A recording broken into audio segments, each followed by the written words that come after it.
Hello, this video is to try to help you to choose a restored or used Steinway grand piano in the UK. Most Steinway grands in the UK date from about 1890 to 1920. This one's 1901. These older restored ones outnumber modern ones by about 10 to 1. That's why you'll find so many restored Steinway grands and old Steinway grands in the UK. Here's an older one we're restoring for a client. This one's 1886 or 1896, I beg your pardon, and we're restoring it in every detail, as you can see: soundboard, strings, even rest plank. Here's a new Steinway Hammers that we're putting on, and bear in mind that this age of piano, Model A, is very common in the UK. It's only 85 keys. This is the keys upside down, but as you see, the top key there is an A, not a C. Now, this restored Steinway is 1901, has 88 keys, as you can see. This is a Model O. Now, a good restored Steinway of this period will have a tone as rich as a new one, if not richer. In fact, these older Steinways have a very rich, warm sound. And we put top quality German strings on them so that they're as good as a new piano. When you're choosing a restored Steinway, test the damping, especially around the middle.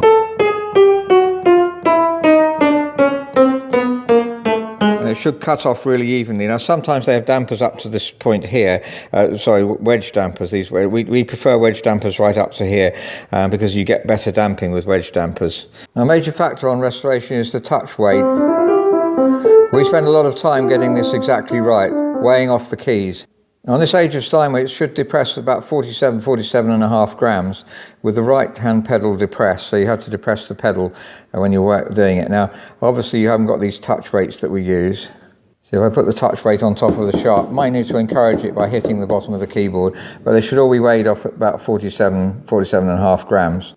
A similar weight to that is 5 £1 coins. You can see that's going down the same, and put on top of the sharp, going down the same. They should all be weighed off the same as each other, so we spend a lot of time getting those even. Just as important is what we call up weight, so that's the weight at which the key will go up if it's encouraged. Again, from underneath, I'm just bashing this, and it goes up. Interesting comparison, this is top range choir digital piano, and that needs a bit more weight. That's like a modern piano. Modern grands, they have a slightly heavier touch. It doesn't matter that much in terms of when you're learning the piano. There's not that much different, but the geometry of the older action means that you should have it slightly lighter. But notice on the digital piano, the up weight is very different. If I got the same up weight here, just over 20 grams, 21.5, you can see it just pulls it straight up. Putting an extra 9.5 grams still goes up pretty quickly. We need about 35 grams before this one comes up, so the up weight really is far too great.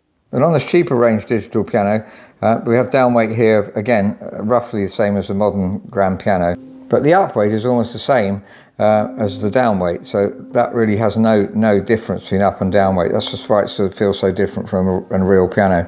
A really important factor is to get the right hammers for the right piano, and this is why you often find a lot of these older Steinways are restored and the action's far too heavy because the hammers are the wrong ones. These are the correct hammers, and if you ask Arbel or Renner for the correct hammers for a 1901 Steinway, and they'll give you this weight, and they're just right. These are actually made by Arbel. It doesn't really matter if you get Arbel or Renner hammers. Renner make most Steinway hammers in Europe. Occasionally Steinway have used Arbel. Changing the shank is a really good idea because then you get really even centre pins here. Otherwise you've got to even them up one by one yourself if you don't change the shank and the hinge as well. Apart from touch weight, the other finishing off work that you often find isn't done on restored Steinways. Often the parts used are really good, but the finishing off is the problem. And so it's the person at the end of the chain that needs to finish things off properly for you and can customise to a certain extent. Now, hammers, if they were just raw, put on, then they're not going to sound anything like correctly. First of all, they're pre-toned, and this pre-toning down here is done in a vise before the hammers are put on the piano, and maybe pricked quite deeply about 20 times. Renner, on the course we went on, recommend doing about 20 or 30 even pre-toning around this area here, and that gives bounce to the hammer, and then it bounces off and the harmonics come out properly. Now you can see I've marked the strings here by marking the underside of the string, so I marked the hammers to bring marks. Now that you can see the 3 marks clearly there. Now it's really important that the hammer hits and this is another thing that's not always finished off properly, the hammer must hit all 3 strings at the same velocity, at exactly the same time.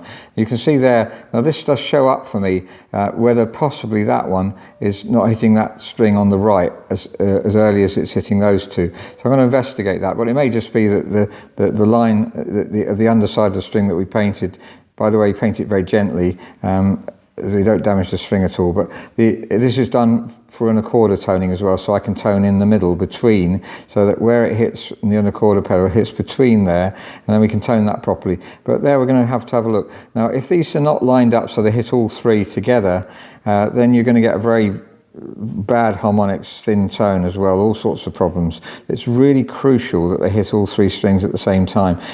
So toning down here first, and then once you pre-toned is what we call that, and then we do fine toning up here, this point. This is one toning needle, a thick needle for toning down here, these thinner needles for up here.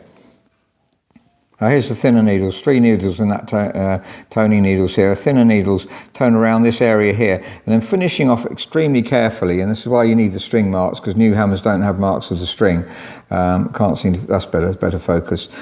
In between here, where it will, the unaccorder pedal will hit there, and then the final toning is done in between here.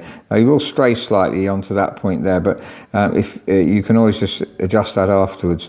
But it's really nice to get a different unaccorder. Of course, over the years the difference will be made anyway, because as the hammer hits the string, it gets harder at that point and then softer at the point that it's not hitting. But concert pianists, and I've done this for concert pianists, do need to have the piano tone very often in between, so that when they use the unaccorder, you can hear a difference of tone. So this video is to try to help you to choose a restored or used Steinway grand piano. Even if it's only a grand piano that's only 10 years old or 5 years old, it still have problems. We had a Model S that was coming in assessment during transit. Well, we assess pianos in transit if people want to move from A to B, and we found that Steinway grand, the hammers were really, the action was bad. It was somehow sticky, and what had happened is that the shanks, the hinge had absorbed moisture, various other things needed doing as well, but we had to lubricate all the hinges, we had to do various other bits of regulation. The piano was really transformed afterwards. So even if you've got a 5-year-old Steinway, it might need, or whatever the make of piano, it still might find you've got problems, so it needs examining really by a good technician. Now I think the key factor here is the technician at the end. Has he requested the right things to be restored? Does he restore pianos himself?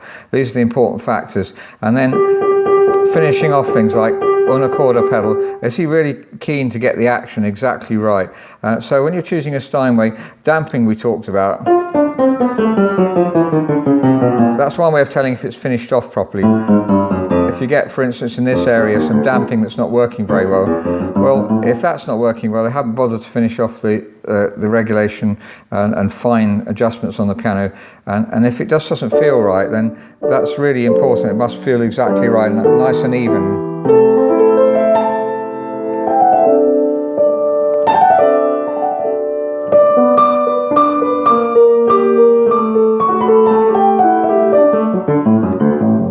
Nice even tone throughout as well, really important.